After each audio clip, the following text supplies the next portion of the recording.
Hello students, welcome to YouTube channel of Gyan Tripti college.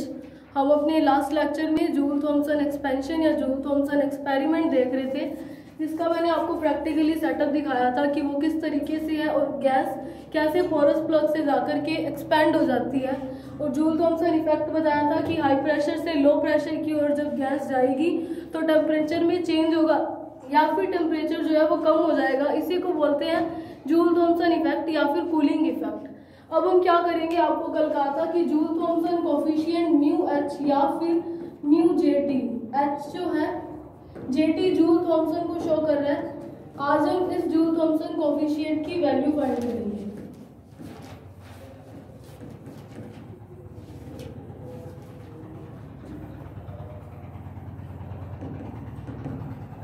तो joule Thompson गुणांक, इसी को हमने फाइंड आउट करना है। तो आज हम इसका डेरिवेशन देखते हैं। तो इसके लिए हम मान लेते हैं कि ये कोई एक ट्यूब है, इसके अंदर एक पोरस प्लग पी लगाया हुआ है। पोरस प्लग का क्या काम है, गैस के एक्सपेंड के लिए यूज किया जाता है। इसमें छोटे छोटे से होल होते हैं जिससे गैस जाती है, उनका इंटरमोलिक्यूलर एक्सपेंड होने के कारण इंटरमोलिक्यूलर फोर्स जो है जो बॉन्ड है वो टूट जाता है और बॉन्ड टूटने से टेम्परेचर में कमी हो जाती है। ये पोरस प्लग पी जो है इस ट्यूब के सेंटर में लगाया हुआ है, जिससे ये ट्यूब जो है दो पार्ट में डिवाइड होगी। एक पार्ट मैंने मान लिया ए, दूसरा मान लिया बी। इस पार्ट ए में पिस्टन एक्स लगा हुआ है। ये क्या है, पिस्टन है एक्स। पिस्टन क्या करेगा, प्रेशर को चेंज करने के लिए। इस पार्ट बी में भी एक पिस्टन लगा हुआ है जो कि है वाई, ये भी है पिस्टन। तो देखो इसके लिए हम क्या कर रहे थे, गैस को पोरस प्लग से पास करवा रहे थे। तो पहले मैंने मान लिया कि ए पार्ट में कोई एक रियल गैस भर दी है, ए से ए में भरेंगे और पोरस प्लग से होकर बी में जाएगी। यानी कि इनिशियली बी पार्ट में कोई भी गैस नहीं थी, ये खाली था। जो रियल गैस भरी है पार्ट ए में वो कैसी है कि उसका प्रेशर है P1, V1 वॉल्यूम और टेम्परेचर है T1। फिर क्या किया, इसके अंदर यानी कि एक गैस भरी हुई है कोई P1, V1 और T1 वॉल्यूम, प्रेशर और टेम्परेचर वाली। इसके ऊपर मैंने पिस्टन से प्रेशर इंक्रीज करा, प्रेशर लगाया। तो जैसे ही मान लो प्रेशर लगाया तो पिस्टन जो है, पिस्टन मान लो यहाँ पर तक पहुंचा दिया मैंने, यानी कि पोरस प्लग के बिल्कुल पास तक पहुंचा दिया। तो गैस क्या करेगी, इस पोरस प्लग के थ्रू जाएगी और गैस का क्या हो जाएगा, एक्सपेंशन होगा। और पोरस प्लग से जाती है तो प्रेशर और टेम्परेचर चेंज होता है और धीरे धीरे जो है गैस धीरे धीरे आएगी, एकदम से तो सारी नहीं आएगी। इसलिए मान लिया वॉल्यूम में भी चेंज हो रहा है। जब पिस्टन यहाँ था, मान लो एक्स डैश तक मैंने पहुंचा दिया, उस केस में तब ये पिस्टन तो बिल्कुल इसके पास भी हो सकता है, यानी कि ये पिस्टन जो है आगे की ओर खिसक जाएगा क्योंकि इसके अंदर अब गैस आ रही है। पिस्टन ये वाला मान लिया वाई डैश तक पहुंच चुके हैं और गैस जो है अब इसके अंदर आने लगी है। तो यहाँ पर जो गैस आई उसका प्रेशर, वॉल्यूम और टेम्परेचर मैंने P2, V2 और T2 मान लिया। वो ये शो कर रहा है कि गैस एक्सपेंड हो रही है, जिसके कारण टेम्परेचर, प्रेशर और वॉल्यूम जो है चेंज हो रहा है। तो अभी तक क्या किया है कि ए पार्ट से जो रियल गैस थी उसको पिस्टन से प्रेशर इंक्रीज करके इस पोरस प्लग से पास करवाया, जिससे वो बी में चलेगी और बी में उसका प्रेशर, वॉल्यूम और टेम्परेचर क्या चेंज हो गया। अब जब मान लो जब ए पार्ट में थी तो मैंने जो है गैस पर पिस्टन से प्रेशर लगाया, यानी कि हमने कुछ बाहर से वर्क किया है, वो मैंने मान लिया W1। आपको पता है कि वर्क क्या होता है, इंटीग्रेशन ऑफ PdV होता है। यहाँ पर वॉल्यूम क्या था, V1 था, यानी कि इनिशियल वॉल्यूम है V1। फाइनल वॉल्यूम क्या है, पूरी की पूरी गैस पोरस प्लग से बी में चलेगी, यानी कि फाइनल वॉल्यूम क्या हुआ, 0। तो मैंने इसकी लिमिट क्या ले ली, V1 से 0। तो देखो इसका इंटीग्रेशन करा तो W1 की वैल्यू क्या आई, P into V 0 to V1, यानी कि माइनस P V1 हो जाएगा। 0 और V1 जब लिमिट लगाओगे तो इसको दे दो इक्वेशन नंबर 1। नेगेटिव साइन ये भी शो कर रहा है कि work is done on gas, not work is done by the gas. तो ये भी थर्मोडायनेमिक्स का, इससे भी आप नेगेटिव समझ सकते हो या फिर इस इंटीग्रेशन से भी आ रहा है। तो देखो अब जब पार्ट बी में गैस चली गई है, पोरस प्लग से आई तो वहां पर भी कुछ वर्क डन हुआ, तो वो वर्क डन ले लिया मैंने W2, इंटीग्रेशन फिर से PdV। अब देखो यहाँ पर था, यहाँ पर पहले कोई रियल गैस नहीं थी, पहले कोई भी रियल गैस नहीं थी, पहले वॉल्यूम 0 हुआ, बाद में वो V2 आया, तो इंटीग्रेशन क्या हो जाएगा 0 से V2, यानी कि W2 की वैल्यू क्या आई PV। जब मैंने लिमिट लगाई तो क्या आया PV2, ये हुआ इक्वेशन नंबर 2। यहाँ पर पॉजिटिव है क्योंकि गैस अपने आप आ रही है, हमने इस केस में कोई भी वर्क नहीं किया। तो देखो टोटल वर्क, देखो टोटल वर्क डन क्या हुआ, W क्या हो जाएगा W1 प्लस W2 हो जाएगा, ये हो गया इक्वेशन नंबर 3। हम कर क्या रहे हैं, जूल थॉमसन कोएफिशिएंट की वैल्यू फाइंड करने की कोशिश कर रहे हैं। और मैंने आपको कल बताया था कि जो जूल थॉमसन गैसों के लिए जो एक्सपेंशन कराया वो सिर्फ और सिर्फ रियल गैस के लिए था, आइडियल गैस के लिए नहीं था। वो क्यों नहीं था वो आज हम देखेंगे। तो देखो टोटल वर्क कैसे हुआ, अब बाय इक्वेशन 2, 3 एंड 1 का यूज करूँ तो W क्या आ जाएगा minus P1V1 plus P2V2, W1 और W2 की वैल्यू रखी है, यही होता है। अब देखो वी नो दैट, इसको दे दो इक्वेशन नंबर 4, या फिर सीधा लिखो first law of thermodynamics.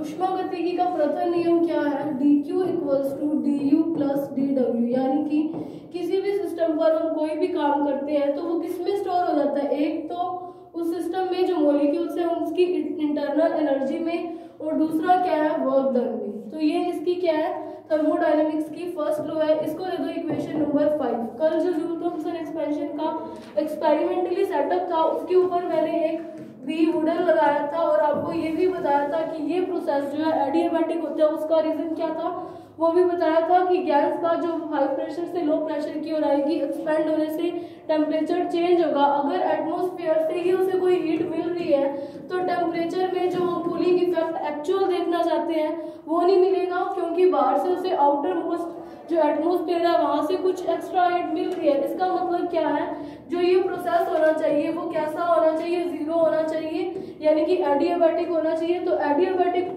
Process जो होता है उसके लिए हीट ऑफ एक्सचेंज सिस्टम का सराउंडिंग के साथ या सराउंडिंग का सिस्टम के साथ जीरो होता है। तो dq की वैल्यू जीरो हुई।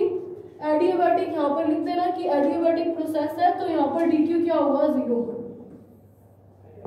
अब देखो अगर एडियाबैटिक है तो dq की वैल्यू जीरो है, अगर dq जीरो है तो मतलब बाय इक्वेशन 5 या इसको नंबर ना भी दो तो भी चलेगा, du प्लस dw कैसा हो जाएगा जीरो हो जाएगा। अब देखो मैं इसका मतलब क्या कर सकती हूँ, मान लिया मैंने, या लेट कर लो या कुछ भी कर लो, du को मैं ये लिख सकती हूँ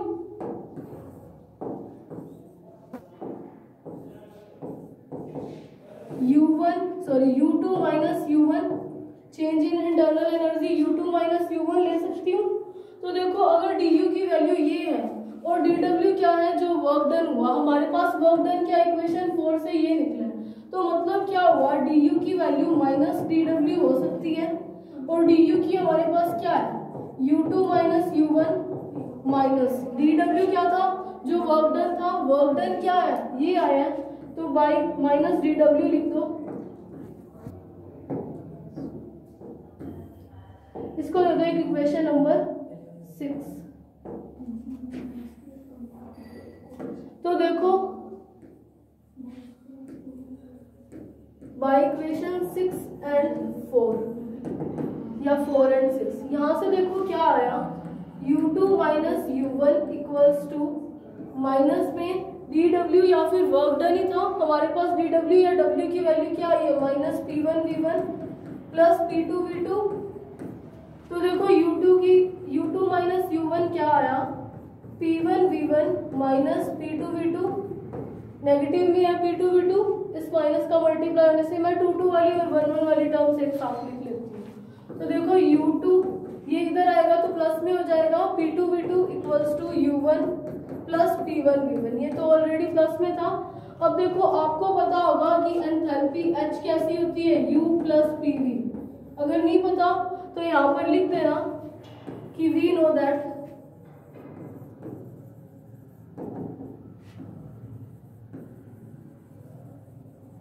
enthalpy H equals to U plus PV, जो कि कैसे होती है, कांस्टेंट भी आती है। तो देखो यहाँ पर अगर मैं ये अप्लाई करूँ तो मेरे पास इसको अगर मैं एंथैल्पी की टर्म में लिखूँ तो यहाँ से लिख सकती हूँ H2 इक्वल्स टू H1। अगर H2 H1 के इक्वल है, इसका मतलब एंथैल्पी कैसी है, कांस्टेंट है। तो इसको दे दो एक इक्वेशन नंबर 7। अभी तक सिर्फ थर्मोडायनेमिक्स का लॉ यूज किया है, जिसमें होता है dq equals to du plus dw। Adiabatic process होने से dq की वैल्यू क्या आई है, 0 आई है, और वो वैल्यू पुट करी जिसको मैंने du सपोज कर लिया, du को सपोज किया u2 माइनस u1, यानी कि चेंज इन इंटरनल एनर्जी मान लिया u2 माइनस u1। यहाँ से हमारे पास क्या निकला, एंथैल्पी निकली, जो कि क्या थी, H2 माइनस H1, यानी कि एंथैल्पी कांस्टेंट है। तो देखो अगर एंथैल्पी कांस्टेंट है तो DH यानी कि डिफरेंशिएशन ऑफ एंथैल्पी कैसा आएगा, 0 आएगा। और हमें क्या पता है कि H क्या होता है, U प्लस PV। तो मतलब क्या हुआ, अगर इसका मैं डिफरेंशिएशन करूं तो यहाँ से क्या आ सकता है, DH equals to DU plus PDV plus VDP।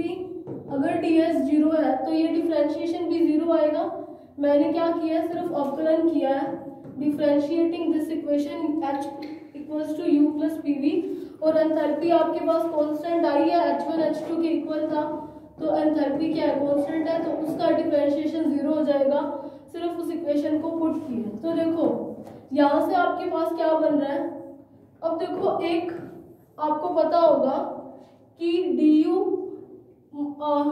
की वैल्यू होती है TdS माइनस PdV। अगर du को एंट्रोपी की फॉर्म में लिखो तो du की वैल्यू क्या आती है, TdS माइनस PdV। यहाँ पर लिखो, ये जो है, ये सारे जो रिलेशंस है वो प्रूवन है, तो मैं यहाँ पर सीधा यूज कर रही हूँ। du की वैल्यू आती है TdS माइनस PdV। S क्या होता है, एंट्रोपी। एंट्रोपी क्या होता है, measurement of disorderness of universe, यानी कि ब्रह्मांड की जो पूरी की पूरी अव्यवस्था होती है वो होती है एंट्रोपी। ये सब रिलेशन जो है प्रूवन है, मैंने सिर्फ सीधा पुट किए हैं। इसको देखो अब क्या इक्वेशन नंबर चल रहा था, इसको देखो इक्वेशन नंबर 8, ये हो गई इक्वेशन नंबर 9। तो इसमें अगर मैं पुट करूं तो देखो क्या आएगा, du की वैल्यू पुट करती हूँ TdS माइनस PdV प्लस का PdV प्लस VDP, ये आपके पास पड़ा इक्वल्स टू 0 था, तो प्लस PdV से माइनस PdV कैंसिल, यानी कि TdS की वैल्यू क्या आ सकती है, माइनस VDP। या फिर मैं क्या लिख सकती हूँ, TdS को DS अगर मैं निकालूं तो वो क्या हो जाएगा, माइनस VDP ओवर में T। इसको एक दे दो इक्वेशन नंबर 10। ये सब रिलेशंस आपको या तो याद रखो, अगर आपको प्रूफ करने आते हैं तो और भी अच्छी बात है। वैसे ये रिलेशंस होते हैं तो मैंने डायरेक्ट यहाँ पर यूज किया, क्योंकि ये ऑलरेडी बहुत बड़ा टॉपिक है, इसमें अगर इन सबको भी प्रूफ करोगे तो बहुत ज़्यादा टाइम वेस्ट होगा। तो देखो यहाँ से मैंने यूज करा, यहाँ से DS की वैल्यू निकली। अब देखो हमें क्या पता है कि एंट्रोपी जो है वो किसकी फंक्शन होती है, एंट्रोपी S जो है वो टेम्परेचर और प्रेशर का फंक्शन होती है। ये अगर आपको प्रूफ करना पता है तो ये भी आपको पता होगा कि एंट्रोपी जो है वो टेम्परेचर और प्रेशर का फंक्शन होती है। तो देखो अगर कोई इस तरीके का फंक्शन होता है तो पार्शियल डेरिवेटिव अगर मैं इसका निकालूं तो DS की वैल्यू क्या आ सकती है, डेल S ओवर में डेल T। अगर मैं प्रेशर को कांस्टेंट रखूं तो ये टर्म बनेगी, और प्रेशर का भी फंक्शन है, अगर मैं टेम्परेचर को कांस्टेंट रखूं तो ये टर्म बनती है। ये आपको पार्शियल डेरिवेटिव इक्वेशन में पूछ सकती है कि अगर कोई फंक्शन किसी का कोई भी चीज़ किसी की फंक्शन है तो उसका अगर मैं पार्शियली डेरिवेशन निकालूं तो वो इस टाइप से होता है, ठीक है। तो देखो ये जो है हमारे पास DS की वैल्यू आई, और बाई इक्वेशन 10 हमें क्या पता है, DS की वैल्यू हमारे पास क्या है, माइनस VDP थी, ओवर में टी यही थी, यानी कि उसकी वैल्यू क्या आ सकती है, डेल एस ओवर में del T at constant P dot D T plus del S over में del P at constant T into D P, ये हो सकती है। मैं क्या करूंगी, अब टी का सिर्फ मैंने वैल्यू पुट किया डी एस की जगह, टी का मल्टीप्लाई करती हूँ, तो देखो minus V D P equals to T del S over में del T at constant P dot D T plus T del S over में del P at constant T into D P. अब देखो जो specific heat क्या होती है, specific heat C P और C V आपको बताई गई थी, क्या थी, किसी भी गैस का या एक मोल गैस के लिए 1 डिग्री सेल्सियस टेम्परेचर या 1 केल्विन टेम्परेचर को चेंज करने के लिए जो हमने हीट दी जाती है वो क्या होती है, स्पेसिफिक हीट, जिसको मैंने बोला था कि Q1 ओवर में डी, ठीक है। इसको मैं du की टर्म में लिखूं तो du ओवर में dt होता है। अगर मैं एंट्रोपी की टर्म में लिखूं तो T डेल एस ओवर में डेल टी होता है। एंट्रोपी की फॉर्म में अगर मैं इसको लिखूं तो ये होता है। अगर देखो प्रेशर कांस्टेंट है, यहाँ पर देखो ऐसा कुछ टर्म बन रहा है विशिष्ट ऊष्मा के जैसा। अब देखो कांस्टेंट जो है वो प्रेशर है, तो यहाँ पर जो स्पेसिफिक हीट लेंगे तो वो भी एट कांस्टेंट प्रेशर लेंगे, तो यानी कि ये किसकी वैल्यू हुई, Cp की। अब देखो यहाँ पर इसको, तो देखो मेरे पास क्या वैल्यू हुई, माइनस वी, वो इक्वेशन नोट कर लियो एक बार, minus V D S, sorry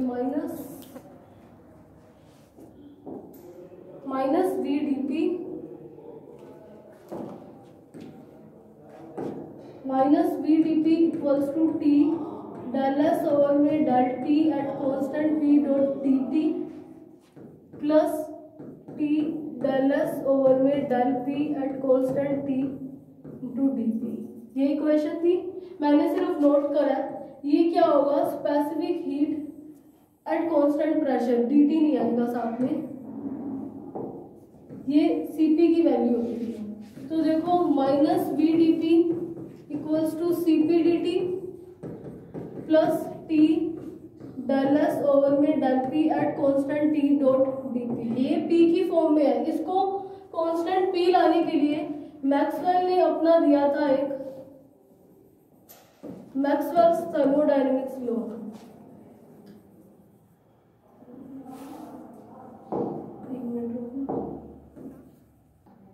देखो मैक्सवेल का एक थर्मोडायनेमिक का रिलेशन है या लॉ है, उसने क्या दिया था कि इसको उसके अकॉर्डिंग डेल एस ओवर में del P at constant T जो है वो माइनस डेल वी ओवर में del T at constant P के इक्वल होता है। ये सब रिलेशंस आप एज इट इज यहाँ पर नोट कर देना, आप याद रख लेना, क्योंकि इनको प्रूफ करोगे तो ये ऑलरेडी बहुत बड़ा है, क्योंकि इसके अंदर जूल थॉमसन कोफिशिएंट की वैल्यू निकालने के बाद प्रूफ करेंगे कि कैसे रियल गैसेस के लिए एप्लीकेबल है लेकिन आइडियल के लिए नहीं है। तो दो केस, एक आइडियल गैस का डेरिवेशन आएगा, एक रियल गैस का डेरिवेशन आएगा, तो ये बहुत बड़ा हो जाएगा, इसलिए इसको सीधा आप यहाँ पे याद ही रख लो। तो मैं इसको इसके अंदर यूज करूँ तो minus V D P equals to C P D T minus, ये वाली टर्म के साथ माइनस आएगा, टी पड़ा था सिर्फ उसकी जगह वैल्यू रखनी है डेल पी डी पी।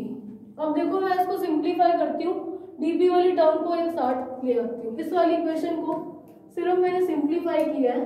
तो देखो क्या कर रही हूँ मैं, डीपी वाली टर्म को एक साथ ले रही हूँ, डीपी इसमें भी है इसमें भी है, कॉमन ले सकती हूँ, तो यहाँ पर क्या लिख देती हूँ, टी डेल वी ओवर में del T at constant P, minus term था यहाँ पे माइनस वी इक्वल्स टू किसके इक्वल आ जाएगा, सीपी डी टी के,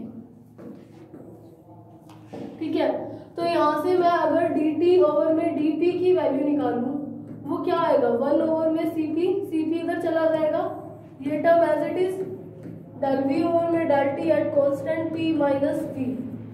तो यहाँ पर देखो ये जो होता है यही होता है dt ओवर में dp ही होता है न्यू h या फिर mu JT, Joule Thomson coefficient, इसी की वैल्यू निकालनी थी। देखो जूल थॉमसन वाले में हो भी तो यही रहा था कि प्रेशर और टेम्परेचर पर ही इफेक्ट पड़ रहा था, तो यही क्या है हमारा जूल थॉमसन कोफिशिएंट। हमने इसमें बहुत सारे रिजल्ट्स यूज किए हुए हैं, वो आपको याद रखने पड़ेंगे। तो देखो इसको मैंने सिंप्लीफाई किया, एक बार मैं आपको पूरा डेरिवेशन बता देती हूँ।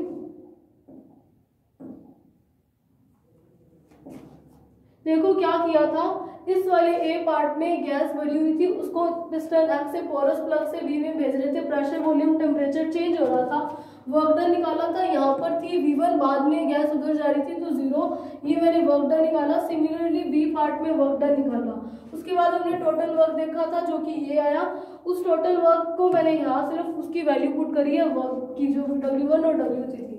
ये आपको पता है dq क्या होता है, du प्लस dw, dq 0 है क्योंकि एडियाबैटिक प्रोसेस होता है, अगर एडियाबैटिक ना हो तो हीटिंग इफेक्ट कूलिंग इफेक्ट उतना प्रॉपर नहीं आएगा क्योंकि सिस्टम्स और सराउंडिंग में एनर्जी का एक्सचेंज हो रहा होगा। तो फिर मैंने dq की वैल्यू 0 पुट करी और du को अज्यूम कर दिया u2 माइनस u1, मैंने वो वैल्यू पुट करी, 2 वाली टर्म एक साथ ले ली। अब देखो u प्लस pv होता है एंथैल्पी, और देखो यहाँ से क्या पता चला h1 इक्वल्स टू h2, वो इक्वल है, इसका मतलब एंथैल्पी जो है वो सिस्टम की वो जो भी ए से बी में जाने पर पोरस प्लग से पास होने के बाद भी कैसी रही, कांस्टेंट रही। अगर एंथैल्पी कांस्टेंट है तो देखो क्या मैंने एंथैल्पी का डिफरेंशिएशन किया, वो 0 आएगा, उसको मैंने पुट किया। अब du की हमारे पास वैल्यू होती है TdS माइनस PV, जहाँ पर S होता है एंट्रोपी, एंट्रोपी क्या है, मेजरमेंट ऑफ डिसऑर्डरनेस, पूरे ब्रह्मांड की अव्यवस्था का माप, जो कि किसका फंक्शन होता है T और P का। मैंने ये du की वैल्यू पुट करी और जो कैंसिल हो रहा था कैंसिल किया और ds की वैल्यू निकाली। एंट्रोपी टेम्परेचर और प्रेशर का फंक्शन होता है, तो उसका डिफरेंशिएशन जो है वो इस टाइप से होता है, मैंने डिफरेंशिएशन किया, ds की वैल्यू पुट करी और t का मल्टीप्लाई किया, ये Cp होता है, और इसको मैंने मैक्सवेल ने जो अपना थर्मोडायनेमिक्स का लॉ दिया था वो यूज करके वैल्यू पुट किया, और dt ओवर में dp की टर्म को एक साइड करके मैंने dt ओवर में dp की वैल्यू निकाली जो होता है mu H, Joule Thomson coefficient. अब देखो अगर म्यू एच की वैल्यू पॉजिटिव, नेगेटिव और 0 तीन ही केस बन सकते हैं। अगर म्यू एच की वैल्यू उसको सॉल्व करने पर पॉजिटिव आती है तो इसका मतलब क्या है, गैस जो है वो कैसा इफेक्ट करेगी, कूलिंग इफेक्ट शो करेगी, मतलब गैस जो है वो ठंडी हो जाएगी। अगर नेगेटिव आती है तो गैस का एक्सपेंशन कराने पर भी वो गर्म रहेगी। अगर 0 आता है तो टेम्परेचर जो पहले था वही होगा बाद में, यानी कि गैस के टेम्परेचर में कोई भी चेंज नहीं आता। तो अब हम करेंगे रियल गैस के लिए, तो देखो हम कर रहे हैं case number first, real gas. Real gas के लिए आपको आइडियल गैस के लिए करेंगे पहले। आइडियल गैस के लिए आपको अगर मैं 1 मोल के लिए निकालूं तो PV इक्वल्स टू RT होगा। हमें देखो क्या थी म्यू एच की वैल्यू पता, 1 ओवर में Cp T del V over में del T at constant P minus R, ये थी माइनस V सॉरी।